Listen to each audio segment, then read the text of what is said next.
Hi friends, this is Nagajyoti working as an assistant professor in Department of ECE in St. Peter's Engineering College.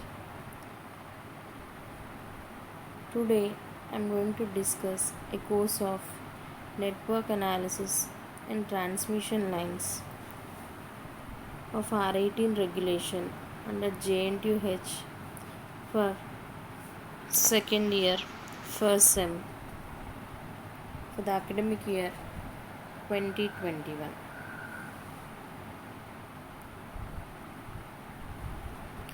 So in this session I'm going to discuss about what are the basic concepts of network analysis, the course structure of network analysis, and the importance of each unit in this course. Before going for the basic concepts, the prerequisite for the network analysis is basic electrical engineering. So in the first year you have studied about what are the electrical quantities, KVL and KCL, and star to delta, delta to star transformations, various theorems like superposition theorem, Norton's theorem, and Thevenin's theorem. But on this course of network analysis, we are dealing with, instead of dealing with mesh and nodal analysis, we are representing the complete electrical circuit with a graph. So in case of this course, the first 3 unit deals with network analysis and the last 2 unit deals with transmission lines. So before going into the basic concepts, now let me define the definition of network analysis. Network analysis is used in order to find out the unknown branch currents and branch voltages in a network. And if you remember, even in case of BEE, we are finding branch currents and branch voltages of a circuit, but there we are using KVL, KCL, that is by using mesh and nodal analysis we have found out what are the voltages and currents of a circuit. But in case of a network analysis, we are not using mesh and nodal analysis because mesh and nodal analysis are complicated whenever the number of loops are high. So if the number of loops are increasing, we are replacing the complete electrical circuit with a network topology. Now coming to the basic concepts, the first one is basic electrical quantities. So whenever we are dealing with any type of electrical systems, the basic terminologies which we'll be using is, first one is charge, and the symbolic notation for the charge is Q. And the other more important thing is, whatever the basic electrical quantities which we are discussing now, all these electrical quantities will vary with respect to time. That is the reason each one, instead of representing with a corresponding symbol, we need to append a t in brackets. Here t represents varying with respect to time. So in case of basic electrical quantities, the first one is charge. The notation for the charge is q of t and the units are coulombs. Second electrical quantity is current, which is I of t. Derivative of a charge is called as a current and the units are amperes. And the third quantity is voltage, which is represented by V of t. That is dW of t by dQ. Here W represents work done. So here derivative of work done per charge is nothing but voltage. And the last one is power. Derivative of work done with respect to time is called as power. And the units for the power are watts. And the second basic concept is energy observing principle. As we know that in any electrical network, it consists of one independent source followed by n number of passive elements. So here whatever may be the electrical circuit, basically it consists of active elements followed by passive elements. So here whenever we are dealing as active elements may be either sources, that is independent sources like voltage source or current source, and the passive elements are resistors, inductor and capacitors. And all the passive elements will dissipate the energy in the form of heat. So here the function of a resistor is to dissipate energy in the form of heat, and inductor stores the energy in the form of a magnetic field or flux. And the third passive element is capacitor, which stores the energy in the form of a charge. So here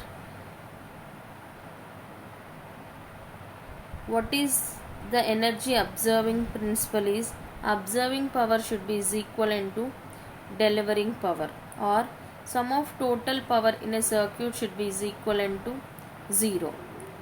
When we'll be saying a corresponding power is observing power, if the current is entering in positive direction and leaving from negative direction, then it is called as observing power. So entering should be positive, leaving should be negative, it is called as observing power. Similarly, if entering current is in negative and leaving current is from positive, then it is called as delivering power. So the energy observing principle is observing power should be is equivalent to delivering power, or sum of total power should be is equivalent to 0. The third one is condition for current flow. So when we'll be saying that current is flowing in a circuit, there are three conditions in order to say the current is flowing. The first one is it must have a potential difference. Means if we take any 2 points, there should be some voltage difference between both the points, then only we can say that the current is flowing. And the second condition is the circuit should have a closed path. Means wherever you are starting the node, the current should automatically go back towards the same point. That is nothing but a closed loop. And the third one is it must have a return path. If these three conditions are satisfied, then only we can say that a current is flowing through that particular circuit. The last one is characteristic of an element. The characteristics of an element plays a major role in finding out what is the type of a network. So here these characteristics are based on different ways. The first one is linear and non-linear elements. When we'll be saying a particular element is either a linear element or a non-linear element. The first thing is the curve of that particular element should pass through an origin. So if the curve of that particular element is passing through an origin, then it is called as linear element.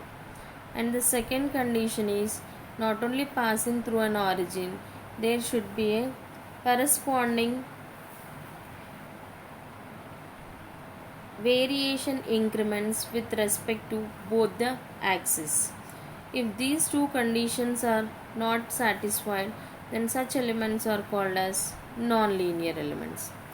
And the second characteristics of an element is unilateral and bilateral. So when we'll be saying that a particular element is a unilateral, here if there is a symmetry between first and third quadrant or second and fourth quadrant, then it is called as bilateral. So here the name itself indicates bi. So there should be a symmetry between either 1 and 3 or 2 and 4 quadrants, then it is called as bilateral. If it is not symmetry in these quadrants, then it is called as unilateral element. And the second most important thing is, in case of a bilateral elements, even though there is change in the polarity of the source, the current flowing will be in the same direction. And the third characteristic of an element is active and passive elements. So if we are drawing a slope of an element, if the slope of an element consists of both positive and negative axis, then it is called as active element. So here if it is having in both positive and negative, it is active, else it is called as passive. The last characteristics of an element is time variant and time invariant. The name itself indicates if the characteristics of the elements are varying with respect to time, then it is called as time variant. Even though the time is varying, if the characteristics are not going to be varied, then such elements are called as time invariant. So the examples for the time invariant are voltage source, and the example for the time variant are temperature. So in case of a temperature, whenever the time is changing, temperature is going to be changed. But whereas in case of the time invariant, even though the time is varying, voltage source is not going to be varied.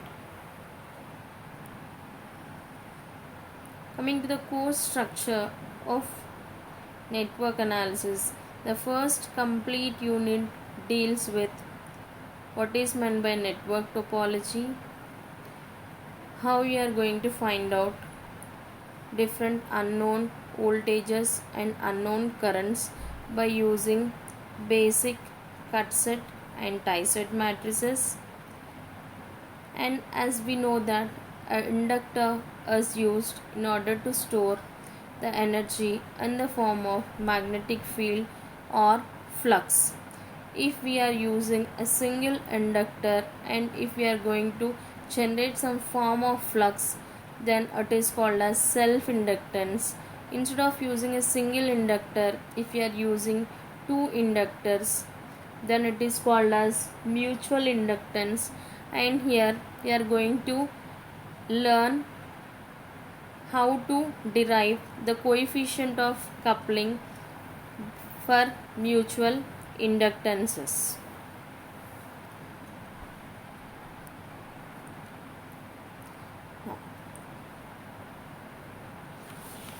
What is the importance of network topology?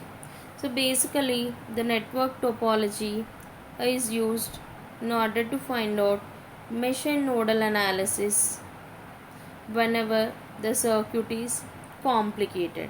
So if there are having more number of loops in an electrical network, if we are going to use KVL and KCL, that is mesh and nodal analysis, the process is lengthy and it will take much time in order to calculate the unknown voltages and currents.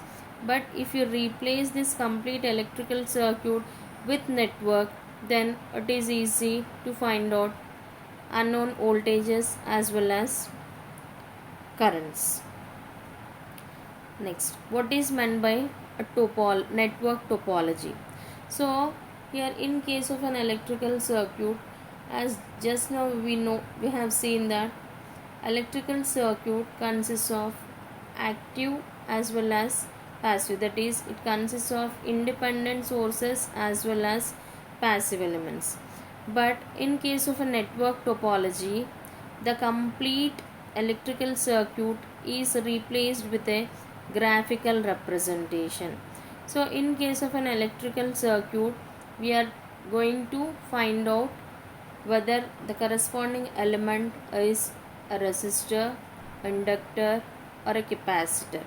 The corresponding voltage and the corresponding source is either an voltage source or a current source. But in case of a network topology, we are least bothered about what are the types of elements we are using. That is, the complete electrical network is replaced with a graphical representation in which geometrical structure is considered but elements are not considered. That is, all the passive elements are represented with a solid line and all the voltage sources are replaced with a short circuit and all the current sources are replaced with open circuit. So whenever we are converting an electrical circuit into a network, we need to remember three things. That is, all the R, L and C elements are drawn as a solid line, and the second one is current source should be replaced with an open circuit and voltage source should be replaced with a short circuit. Let us see what are the basic terminologies which we are using in case of a network topology. The first one is network. So as I have told you, here the complete electrical circuit we are replacing with a network. As we know that in case of an electrical circuit, it consists of active elements and passive element. So we can define a network in such a way that it is an interconnection of active and passive elements. So a network is defined as an interconnection of active and passive elements. The next is node. Intersection of two or more branches at a point is called as a node. So intersection points of a branch is nothing but called as a node. Now before understanding of a node, first we should know what is meant by a branch. So a branch is a line joining between two elements which represent circuit elements. So here whenever you are joining two lines, a line joining between two elements is called as a branch. Or in simple words, if an electrical circuit consists of R, L and C, R is one branch, L is one branch, and C is one branch. The intersection of these branches is called as a node. And the next one is graph. It is defined as collection of nodes and branches. Branch combination, that is collection of nodes and branches, is called as a graph. The next one is directed or oriented graph. So in case of this, if there is arrow marks or directions in a graph, then it is called as an oriented graph. So here directed graph it represents, it shows the directions, is called as a directed graph. The last one is degree of node. It specifies how many number of incoming branches are there at a particular node. Let us see these definitions with an example. So here the first figure shows it is a electrical circuit. So in this electrical circuit, if we observe that we are having 4 resistors R1, R2, R3 and R6, and 2 capacitors C4 and C5. But in this circuit we don't have any voltage source or a current source. So the first figure is an electrical circuit or a network. The second is graph of that corresponding. So here wherever resistors or capacitors or both resistors itself combining at a particular point, it is called as a node. So here as there are total 6 elements, that itself indicates here will be having 6 branches. So here R1 is one branch, R2 is one branch, R3 is one branch, C4, C5 and R6. So there will be total of 6 branches. So here these 6 branches, in the second figure we have shown it with an alphabets A, B, C, D, E and F. And the second is node. Intersection of 2 branches is called as a node. So R1 and C4 is intersecting at a particular point, that is nothing but called as a node. So here in case of a second figure we have represented the nodes with the numbers as 1, 2, 3 and 4. So here this figure itself indicates that it consists of 4 nodes and 6 branches. And the third definition which we have seen is graph. So as we are having connection of branches and nodes, so the second figure is called as a graph. And if we observe the second figure, there are some arrow marks on each branch. That is the reason such a graph is called as directed graph or an oriented graph. The last one is degree of a node. So in case of a degree of a node, the degree of a node is represented for a node. As we are having 4 nodes, let me take an example of degree of node 1. If we observe the node 1, branch A is entering, branch D is also entering, but branch B is leaving. The definition of a degree of node itself indicates entering currents. So here we are having 2 entering, that is the reason degree of node 1 is 2.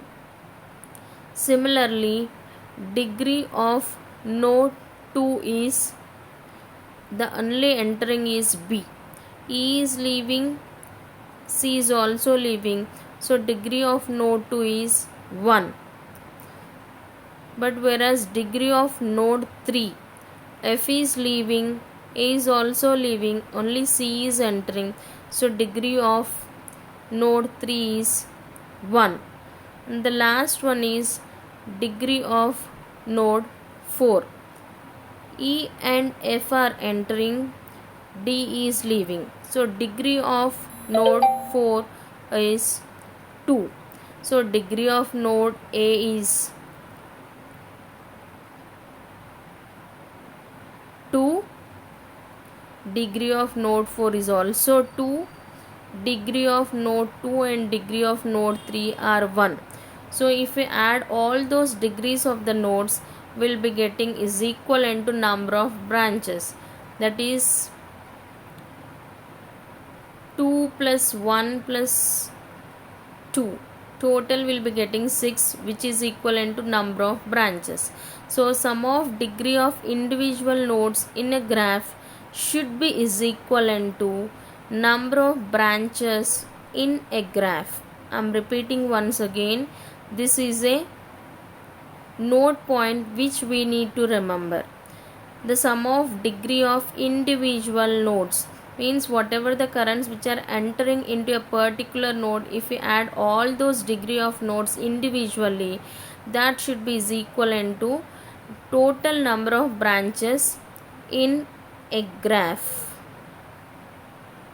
This is all about the basic concepts and the basic terminologies which will be dealing in case of unit 1. The second unit deals with steady state and transient analysis. That is, in the unit 1, as we know that we are just discussing how to replace an electrical circuit with a graph and how to find out unknown voltages and currents. But here we are going to deal with a combination of passive elements like RC network, RL network and RLC network, how these elements are going to be, characteristics of these elements are going to be varied with respect to time as well as by applying different inputs. So in case of a unit 2, we are dealing with analysis of RL, RC and RLC for step input, for sine input as well as square input. And the other more important thing is what will be the behavior of this circuit if it is second order series circuit or a parallel circuit. And whenever we are dealing with steady state and transient analysis, there will be a changes of characteristics of capacitor and resistor as well as an inductor. What will be the effect of these elements with respect to time, and what is meant by a resonance, when we'll be saying whether it is a series resonance or parallel resonance. So the complete unit 2 deals with behavior of a network whenever the network is applied with different types of sources under steady state as well as transient. So these are the first one represents, it is an RC network, how the behavior of the RC network is going to be changed whenever we are applying a step input voltage. Similarly, what will be the behavior of an RL circuit, what will be the corresponding damping factor, whether it is changing linearly or randomly or suddenly. So depending upon the type of the input and the type of the element in a circuit, the characteristics will be varying. So the complete characteristics of RLC elements are going to be studied in case of unit 2. Coming to the unit 3, as we know that the basic element in case of an electronics is a diode, in which it consists of a single junction. The application of a diode is a switch, but if you want to amplify any signals, we'll be using the more element called as a transistor, which is nothing but bipolar junction transistor. So the name itself indicates it consists of two junctions. So in unit 3 we are dealing with representation of all these configurations in terms of a two port network. So in case of a BJT we will be having CE, that is emitter, base and collector. Whatever the terminal which is common, we will be calling it as either common base, common emitter or common collector. All these configurations we are representing in terms of a two port networks. So here in case of a two port network, the name itself indicates it consists of minimum of two ports. One is entering port and the other one is leaving port. So depending upon the two port network properties and characteristics, there are different types of two port networks, that is impedance two port network, that is Z. Y represents admittance, and ABCD parameters, H and G parameters. So how the transfer characteristics, image impedances are going to be varied for these networks, and how to convert from one two port network towards the other two port networks. And the last topic in unit 3 deals with what is meant by a transformed variable, that is how to represent a given function in terms of an S-plane. In case of an S-plane, what is the importance of poles and zeros, and we are going to design a different types of attenuators, and we are going to calculate the characteristic impedances of a network. So whatever the units which we have dealt till now gives a brief idea about a network analysis, that is how to analyze a given electrical network in terms of an hybrid parameters as well as network topologies. So this is a basic two port network structure: entering current I1, leaving current I2, and the corresponding voltages at those points are V1 and V2. So here, as we can observe that we are finding out the impedance at the input port, that is 1 and 1, so it is represented as Z11. If we are writing the expression in terms of input current and output voltage, it is called as Z12. So depending upon this, we can write down the different parameters as input, output, reverse and forward. If it is calculating from input to output, it is called as forward. If you are calculating from output to input, it is called as reverse. So this is a basic idea behind the two port network. And coming to the unit 4 and unit 5, the complete unit 4 and unit 5 deals with transmission lines. So network analysis is a different part and the transmission lines is different. So in olden days, wherever the power is going to be generated at a same point or at some little bit in distance of things, the power is going to be utilized or used. But as the present scenario has been changed, the power generation is at one point and the power utilization is the other point. So in order to transfer a power from generating point towards the utilization point, we need to transfer that power. That concept is nothing but called as a transmission lines. Means in case of a transmission lines, that is in case of unit 4 and unit 5, we are completely dealing with how the power is going to be transferred from a generating point towards the receiving point, and what are the internal parameters which are present in a transmission line. So here unit 4 deals with transmission lines 1, in which what is meant by a transmission line, what are the different parameters present in a transmission line, and how these parameters are going to be varied with respect towards the distance of a transmission line. Means as the distance of a transmission line is increasing, what is happening to these parameters, all these we are studying in case of unit 4.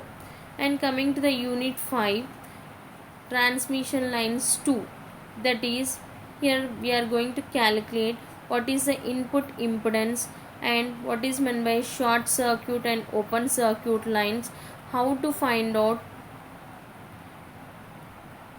standing wave ratios for different transmission line lengths by using a concept called as Smith chart.